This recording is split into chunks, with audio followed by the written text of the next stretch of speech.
Em uma tarde fresca de outono, terça-feira, dia 24 de novembro de 1998, na cidade de Raivinka, no sul da Finlândia, um homem que despejava seu lixo no aterro de Kapula notou algo na montanha de lixo.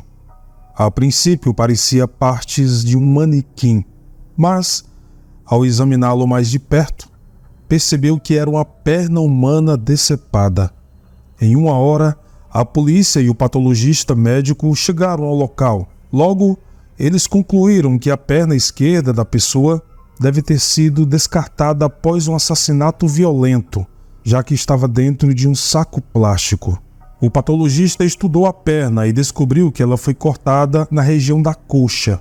Além disso, o corte foi feito por um instrumento que não é normalmente usado na profissão médica, pois era desigual. A estimativa inicial era de que o membro pertencia a um homem, com base apenas nos pelos da perna. No entanto, eles também não poderiam excluir a possibilidade de que fosse de uma mulher. A melhor estimativa de idade da vítima era que ela tinha entre 20 e 60 anos de idade. A polícia não acreditava que o assassino tenha jogado a perna no aterro. As chances eram de que a parte do corpo tivesse ido parar no lixão após ser descartada no lixo comum, em algum lugar de uma rede regional que atende a mais de 1 milhão de pessoas. A busca no aterro continuou mesmo com as péssimas condições do clima por mais de um mês, e à medida que os detalhes do caso se desenrolavam, a investigação policial percebeu que estava lidando com um dos incidentes mais brutais de derramamento de sangue em toda a história do país.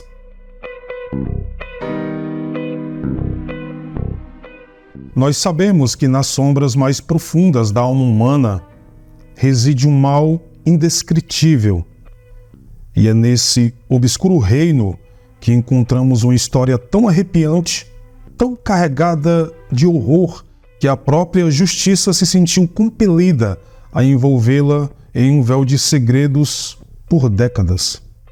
Nesta narrativa tensa e arrepiante, mergulharemos no homicídio tido como o mais cruel da história da Finlândia, onde a maldade assumiu proporções inimagináveis. Então, prepare-se para adentrar em um mundo oculto, no labirinto que este crime sombrio esconde seus segredos mais perturbadores. À medida que essa história irá se desenrolar, testemunharemos a batalha entre o bem e o mal, onde o destino dos envolvidos se entrelaça em uma teia sinistra. Condenações, liberdade condicional e a trilha de sangue deixada nos conduzirão por um caminho repleto de mistério e suspense. No centro dessa narrativa assombrosa, encontramos a essência perturbadora da natureza humana e as marcas indeléveis que ela deixa em sua trajetória sinistra. O meu nome é Daniel e eu estou aqui para compartilhar histórias intrigantes e assustadoras, para abrir nossos olhos aos horrores que espreitam ao nosso redor. Então eu convido você a se inscrever no nosso canal e nos seguir no Instagram, o @paralelometafórico, e também no meu perfil pessoal, o danielbruno.db. Seja bem-vindo ao mundo de mistério e terror, onde somente os corajosos ousam desvendar o enigma. Então, vamos para o vídeo de hoje.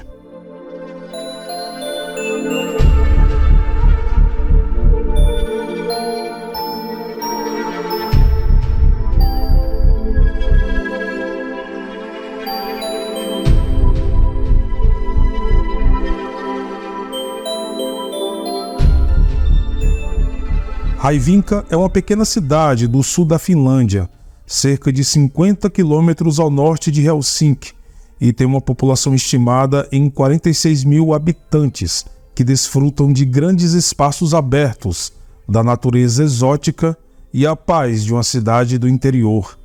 Se você visitasse a pitoresca e histórica estação ferroviária no coração desta cidade, na década de 1990, pensaria que o lugar era uma pacata cidade do interior, onde nada acontecia.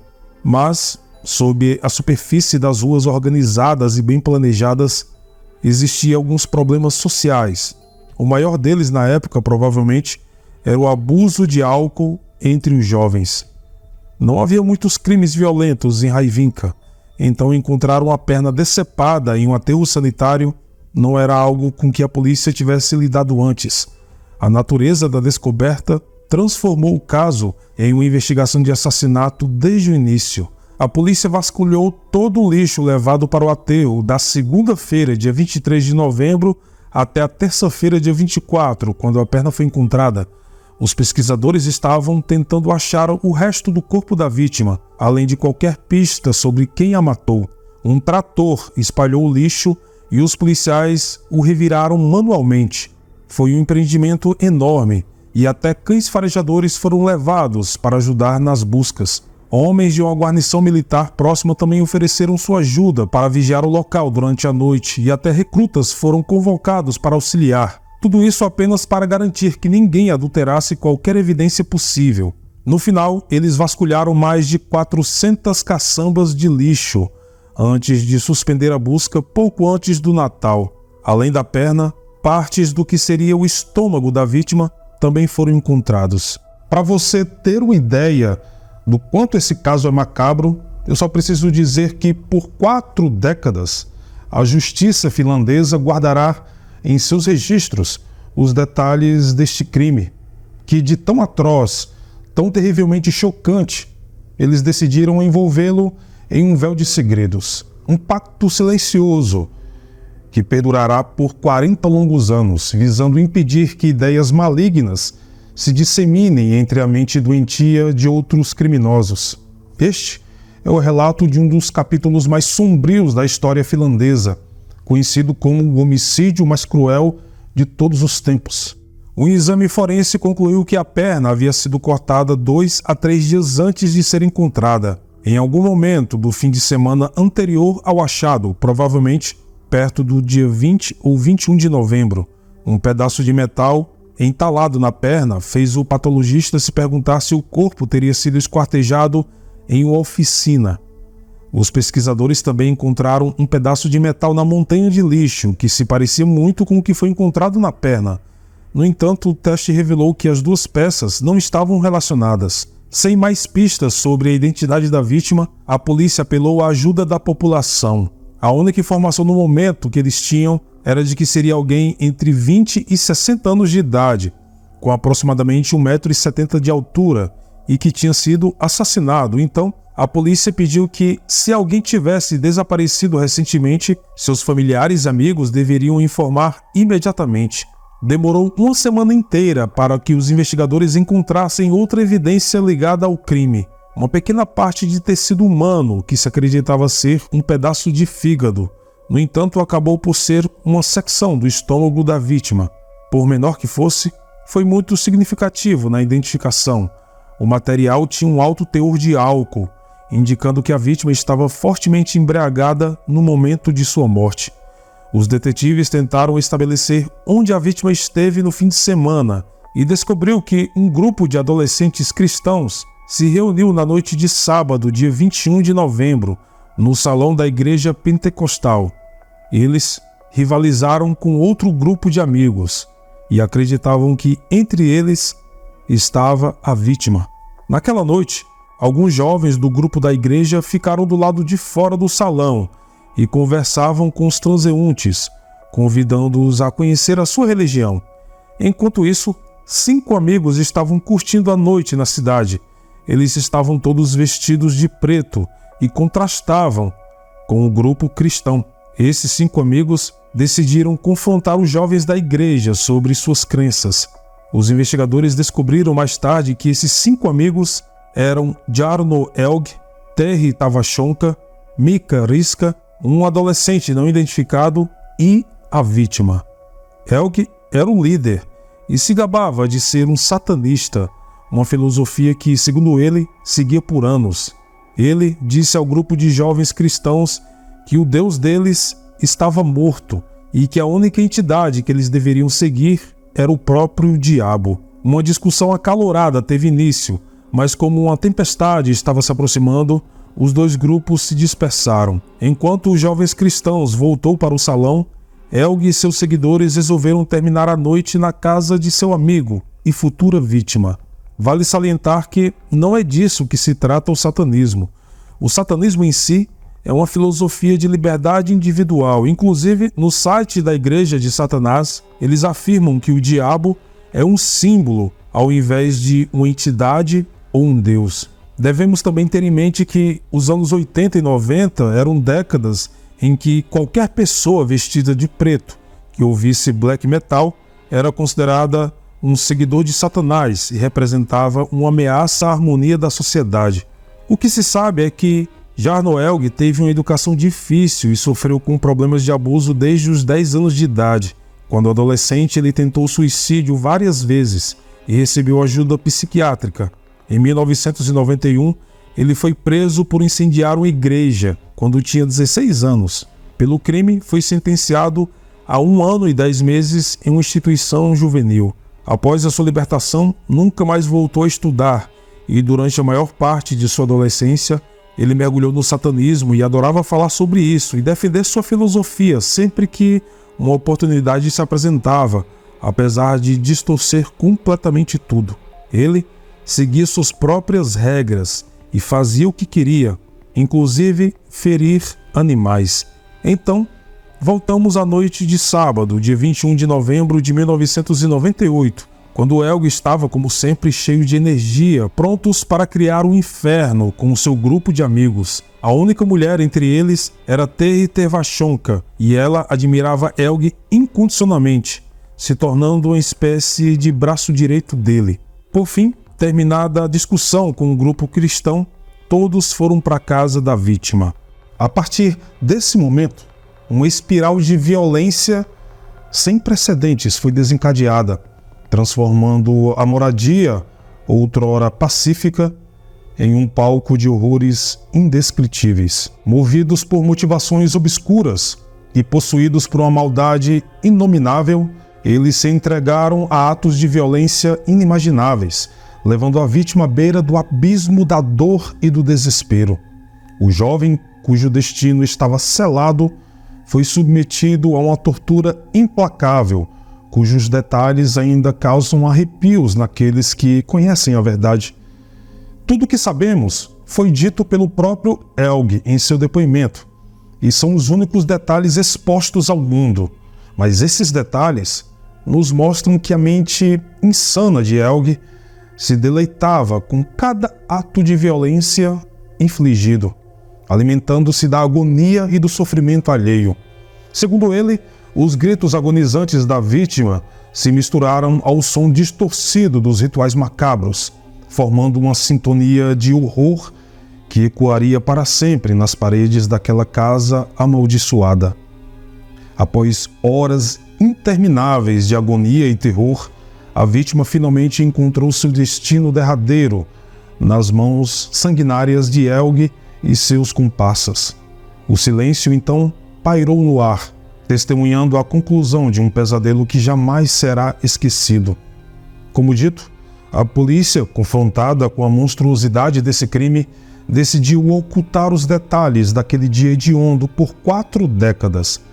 Essa é uma tentativa de evitar que outras mentes perturbadas encontrem inspiração nessa sombria história, evitando que o mal se perpetue. Assim que os investigadores conseguiram identificar a vítima, os policiais foram às ruas de Raivinka e interrogaram várias pessoas. Algumas delas faziam parte daquele grupo de jovens cristãos. Eles mencionaram que o jovem em questão estava na companhia de Helg e seus amigos no fim de semana. Não demorou muito para que os investigadores ligassem os pontos.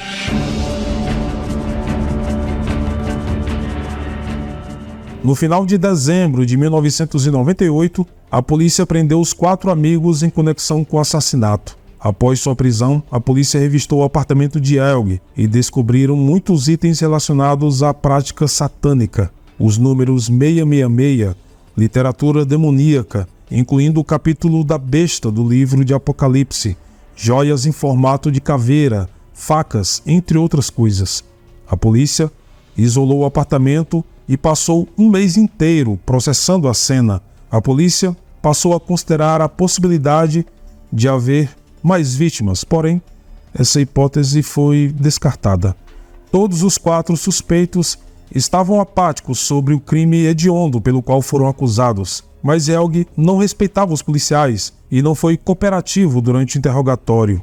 Uma história que vazou para a mídia foi que Helg riu durante o interrogatório e ficou feliz em contar à polícia como eles trataram o corpo da vítima. Ele achou a parte em que abriram seu torso particularmente engraçada, e eu posso garantir a vocês que tudo parecia realmente um bizarro filme de terror.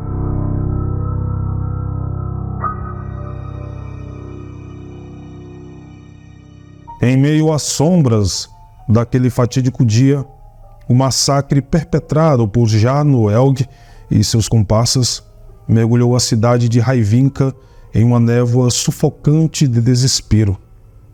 O satanista, em sua insanidade alimentada por trevas, revelou detalhes macabros do ritual sanguinário ao qual a vítima foi submetida. A verdade, tão chocante quanto repulsiva, foi desvelada perante os olhos atônitos daqueles poucos repórteres que foram permitidos assistir ao seu julgamento. Segundo os próprios relatos de Helg, o massacre foi executado ao som de uma sinistra sinfonia. Antes de atacar, eu coloquei para tocar o álbum Chronicle Kainian, e assim conseguimos abafar seus gritos. O álbum em questão é da icônica banda de black metal norueguesa chamada Ancient. Helg continua o seu relato dizendo: "Foi lindo. As notas distorcidas e melancólicas ecoaram pelas paredes daquela casa amaldiçoada, impregnando o ar com uma aura maligna, como se os acordes em si tivessem sido compostos para acompanhar o banho de sangue que estava acontecendo. A vítima teve sua liberdade ceifada de forma brutal e implacável. Sua cabeça foi envolvida em fita adesiva. Assim, a asfixia iminente também ajudou a sufocar seus gritos de agonia, enquanto o horror se desenrolava. Foi um sacrifício humano a pedido do próprio Satã, e eu jamais poderia negar um pedido desses ao meu pai", disse Helg em seu depoimento para justificar os seus atos. "A igreja de vocês sempre fez sacrifício para o seu Deus, um Deus morto. O meu Deus é diferente. Ele está vivo." Seus cúmplices aparentemente estavam mergulhados na mesma paranoia doentia de crueldade.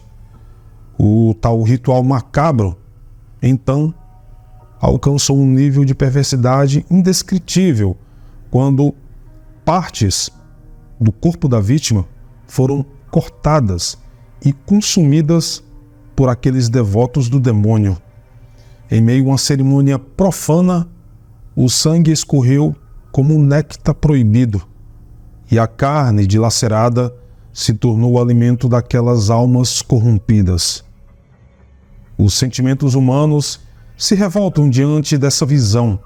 Vocês são incapazes de compreender a profundeza da depravação que se desenrolou naquele recinto maldito, completou Helg no tribunal.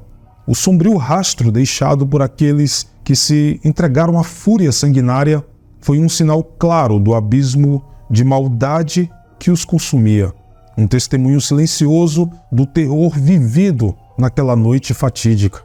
A realidade perversa que havia sido desvelada desafiava a percepção de humanidade e deixava marcas profundas nas mentes daqueles que se atreviam a investigar.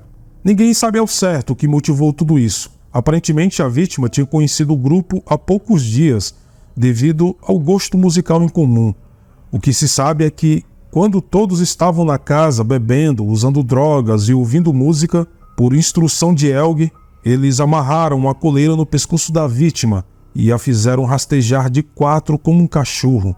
Eles se revezaram urinando nele e também o queimaram com um ferro quente. Helg deu um soco no rosto do rapaz que o fez cair no chão e desmaiar. Os outros o pegaram e levaram para um sofá, onde ele recuperou a consciência. Machucado, espancado e torturado, a vítima reclamou e gritou com Helg, fazendo com que ele ficasse extremamente irado, pegasse uma tesoura e o acertasse na cabeça. A vítima gritou ainda mais alto e Helg disse aos seus comparsas para levarem fita adesiva. O resto da história são apenas fragmentos do que a imprensa finlandesa conseguiu revelar ao público. A vítima deles era reclusa e não tinha parentes próximos, então ninguém notou que ela havia desaparecido. Não houve nenhum relato de conhecidos e, além do grupo que o matou, ele não tinha muitos ou nenhum amigo, segundo a polícia. Enquanto a fita adesiva sufocava a vítima e o culto ao demônio chamava por sacrifício, o que restava era uma sombra indelével que nos faz recordar da tênue linha que separa a humanidade da barbárie.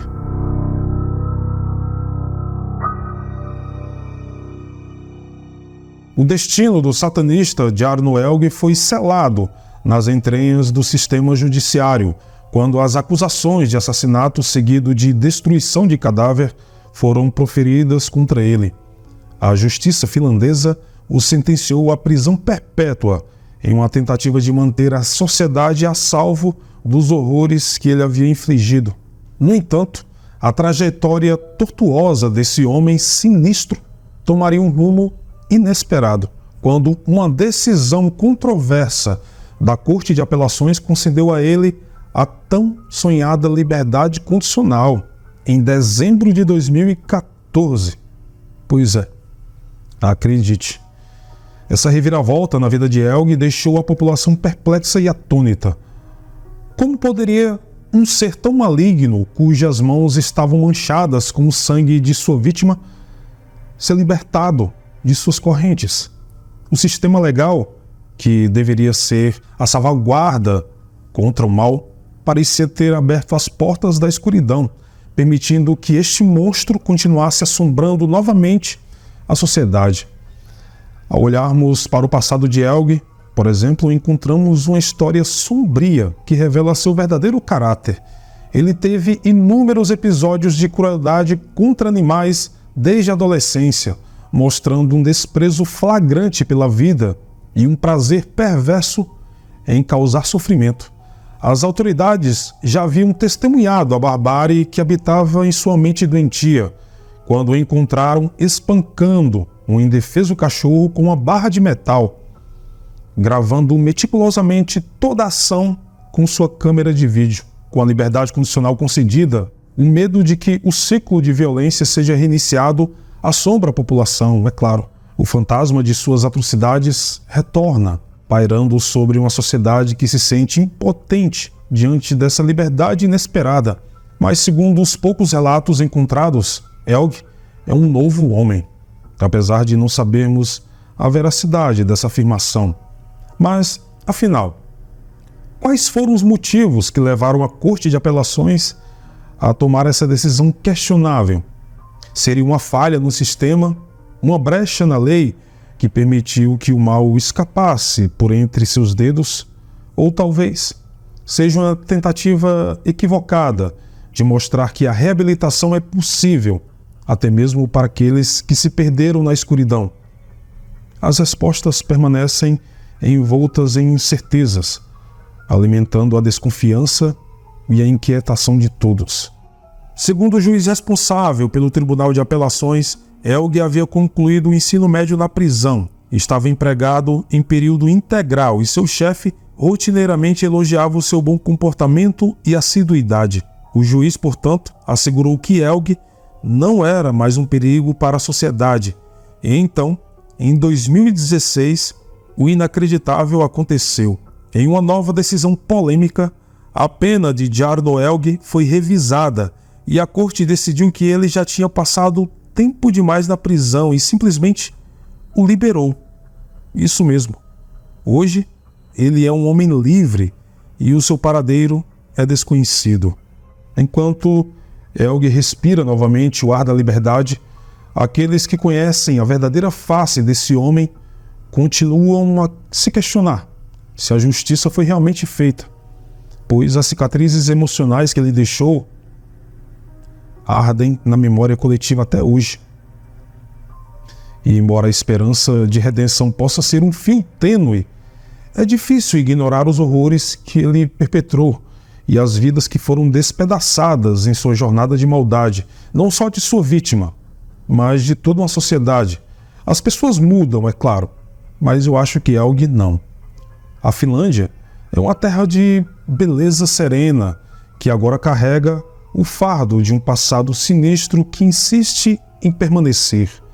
Que essa história sombria sirva como lembrete constante de que o mal não conhece fronteiras, que ele pode se esconder nas sombras mais profundas e emergir quando menos esperamos, e que a busca pela justiça seja um lembrete de que, apesar dos tropeços e falhas do sistema, devemos permanecer vigilantes para proteger os inocentes daqueles que se entregam às trevas.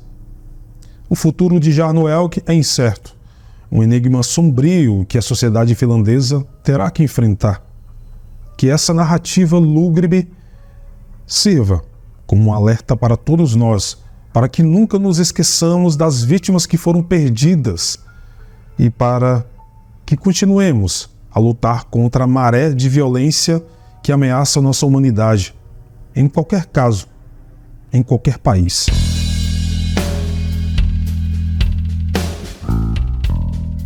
A sombria trama que envolveu o homicídio mais cruel da história da Finlândia revelou a presença de uma rede de maldade que se estendia além dos atos hediondos de Jarno Helge.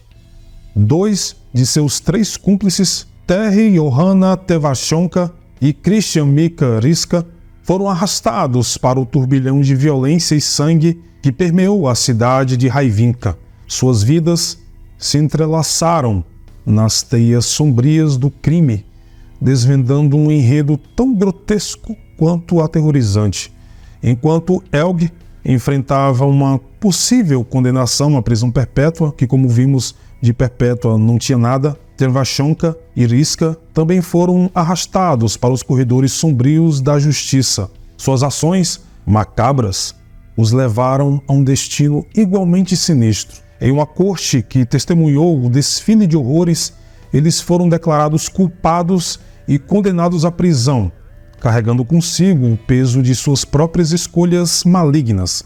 Cada um dos dois recebeu 15 anos de condenação e foram liberados após cumprir a pena, em 2013. No entanto, o destino dos cúmplices tomou caminhos diferentes. O terceiro membro do grupo, menor de idade na época dos crimes, conseguiu se livrar das acusações, alegando que havia sido coagido a participar do assassinato. Sua foto e seu nome nunca foram revelados. As sombras da culpa pareciam ter se dissipado para ele, enquanto suas mãos permaneciam manchadas de sangue inocente. Em contraste, Tevachonka, cuja mente já havia sido considerada insana pela justiça, não encontrou redenção em sua história conturbada. Após alguns anos do primeiro crime, ela foi acusada e condenada a mais 10 anos de prisão por outra morte brutal. Um homem de 47 anos, cuja vida foi ceifada por pancadas na cabeça. Ele se tornou mais uma vítima nessa teia de perversidade. Os fantasmas de suas vidas interrompidas se juntaram ao coro de lamentos que ecoava nas sombras, clamando por justiça. Essa saga sombria expõe as profundezas perturbadoras da psique humana, a presença de cúmplices dispostos a mergulhar nas trevas. A trama intricada que se desenrolou revelam que a maldade pode se multiplicar como uma praga, contaminando tudo o que toca. Enquanto alguns enfrentam as consequências de suas ações, outros escapam ilesos, deixando um rastro de dor e destruição em seu caminho. Enquanto Helge, Tevachonka e Riska cumpriram suas penas atrás das grades, a sociedade finlandesa é lembrada das feridas profundas que esses crimes deixaram em seu tecido social. As cicatrizes permanecem carregando o peso de vidas perdidas e da perda da inocência. Que essa história seja um chamado para a vigilância constante, para a compreensão de que o mal pode se esconder em rostos comuns e quebrar os laços da humanidade. A trilha de sangue deixada pelos cúmplices de Helge nos lembra que a maldade pode assumir muitas formas e que devemos permanecer alertas, sempre atentos às sombras que se esgueiram ao nosso redor. Que essa história seja um lembrete de que o bem e o mal lutam constantemente e que cabe a nós proteger a fragilidade da humanidade e garantir que a justiça prevaleça, mesmo quando o caminho parece dolorosamente sinuoso. À medida que encerramos essa jornada sombria pelas entranhas do mal, somos confrontados com a natureza intrincada e perturbadora da condição humana. O homicídio mais cruel da história da Finlândia revela que o horror pode residir onde menos esperamos e que a escuridão pode emergir mesmo nos cantos mais aparentemente pacíficos de nossas vidas. Esse mal, dissimulado em sorrisos amigáveis e gestos aparentemente nocivos, podem nos surpreender. Diante de tal exposição à escuridão, somos chamados a nos unir. Juntos, podemos enfrentar os abismos da maldade e buscar a redenção em meio às sombras. Nesse espírito, convido a você a se juntar a mim no canal Paralelo Metafórico, onde exploramos as profundezas do mundo criminal e desvendamos mistérios obscuros. Na descrição do vídeo, você encontrará os links para as campanhas de apoio e todas as informações necessárias para se juntar a nós nessa busca pela verdade oculta.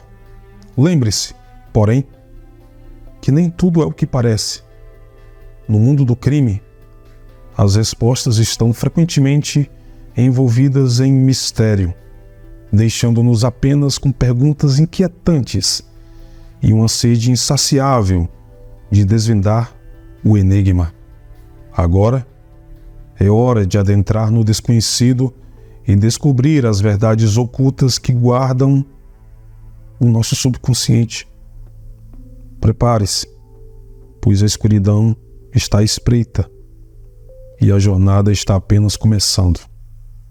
Muito obrigado, não esqueça de deixar o seu comentário e, como sempre, nos vemos nos comentários. Até mais.